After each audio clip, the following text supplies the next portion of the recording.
जी आप ये देख सकते हैं यहाँ पाकिस्तान तहरीक इंसाफ के कारकुनान मौजूद है, और साहब की तस्वीर भी मौजूद है, पाकिस्तान का झंडा मौजूद है, और ये अडयाला जेल है। अडयाला जेल के बाहर का ये माहौल है, और ये आप देख सकते हैं जी खान साहब की तस्वीर है।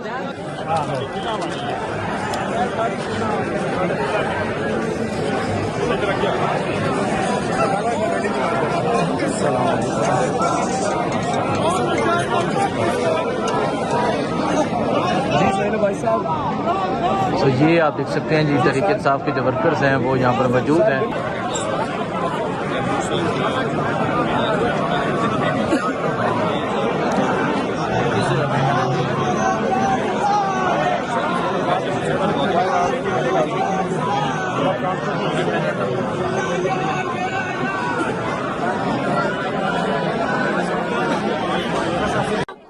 अस्सलामुअलैकुम जी, इस टाइम अडयाला जेल के बाहर मौजूद हूँ और मैं आपको अभी की सूरत हाल दिखाता हूँ।